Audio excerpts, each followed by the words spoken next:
What is the mentality behind throwing open the borders the way they did? It's so destructive. I believe it comes from political motivations. They saw a long game opportunity to shift the political dynamics in America.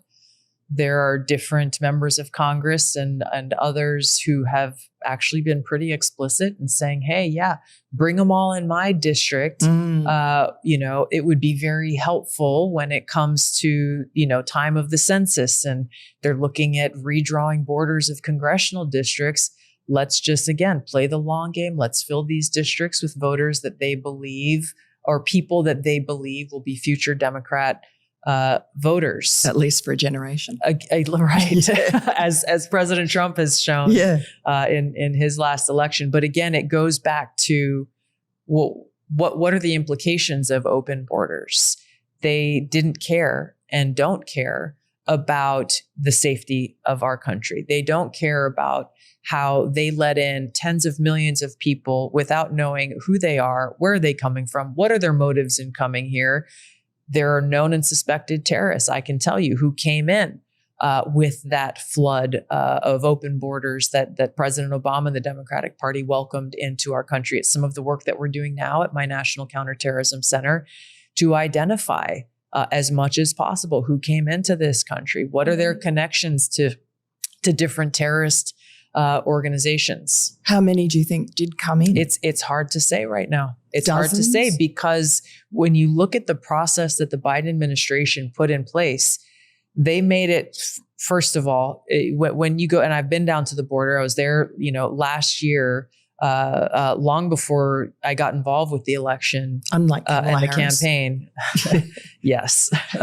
But one of the first things that struck me as I was going in visiting different parts of the border was piles and piles of destroyed passports, ID cards, travel cards, actual pieces of paper that are clearly government identification documents, absolutely destroyed. And so why would this be other than you have people coming in across our border illegally, most of them not trying to run away, actually going to pre-designated locations where they would go and sit and wait for the border agents to come and pick them up in their vans. Sorry, I don't have any identification. Here's my name. Here's where I come from. I am seeking asylum. And according to the Biden administration's policies, oftentimes most of these people were on a taxpayer-funded plane or train going to a destination of their choosing. With a taxpayer-funded 4-star hotel. Right. And a cell phone in some cases. So to answer your question, when we look at the damage that was done, we still don't know the extent of it.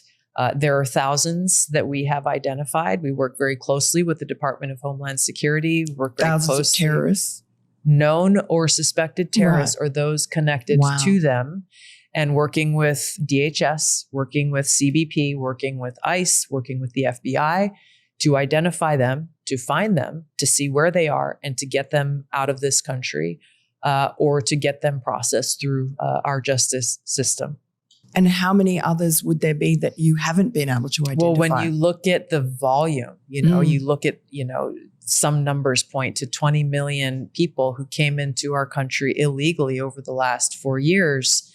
The fact that this is a question mark, once again, when people use false names, they give a false address and a false phone number, and then they don't show up at the court date that they were supposed to show up for, it makes for tough work. And we are doing the tough work to try to track down and find out, number one, as President Trump is targeting those who are known criminals, and prioritizing deporting them, but actually just figuring out who is in our country, who poses a risk or a threat to the safety of the American people, or to our national security, so that we can keep the American people safe. It's a very serious issue.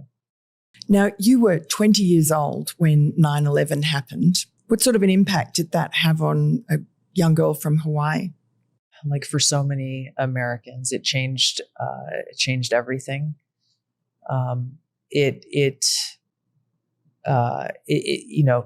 Just using words like it was an eye-opening experience, it doesn't at all capture the level of emotion that I felt, which ultimately led to the resolve that I felt that, coming from paradise in Hawaii, and it truly is, knowing that in some way, shape, or form, I personally needed to take action to serve my country and to go after those Islamist terrorists who launched that horrific attack on our country on 9/11. And that's ultimately what drove me to enlist in the military. And you spent a year deployed to Iraq. I was in Iraq. I was serving as a state representative at the time in Hawaii when my National Guard unit, I was assigned to a medical unit. My National Guard unit was called up for what would be an 18-month-long deployment.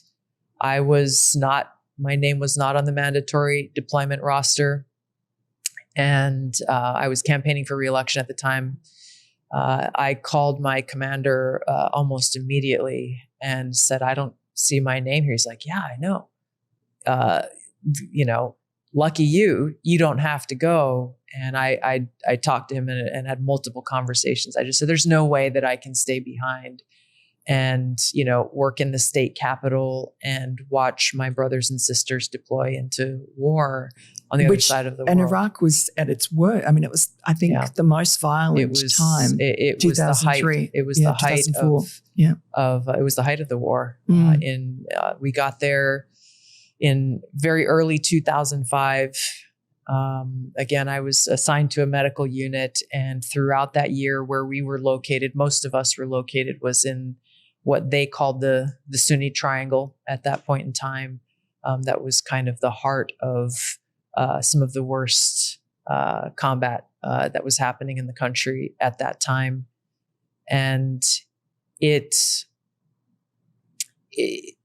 an experience I'll never forget for many reasons, but working and serving in a medical unit there, where one of my daily tasks was to go through a list of every American casualty in the country and to go through name by name to see, we had roughly 3,000 soldiers from Hawaii and across the Pacific that were a part of our unit, to see if any of our folks were on that list every day. And if they were there to make sure that they were getting the care that they needed in country, or they were getting evacuated if needed.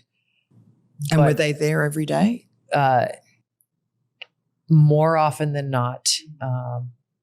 We lost a lot of folks, and we had a lot of people who were seriously injured. Because IEDs were everywhere at that stage. Yeah. Yeah. One of my friends,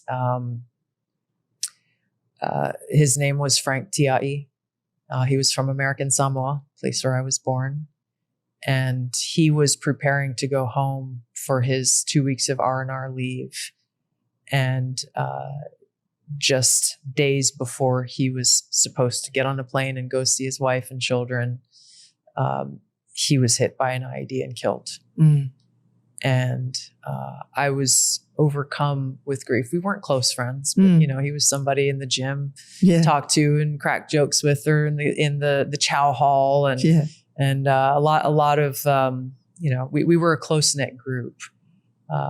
But the level of grief and really being confronted with that harsh reality of the cost of war, of who pays the price, and thinking about his wife and kids and all that they had planned to spend time with him and to have fun with him when he was home, it's something that stays with me every single day, everywhere I go. And it's a constant motivation in honoring Frank and so many others' memories, their service, their sacrifice, the sacrifices of their families.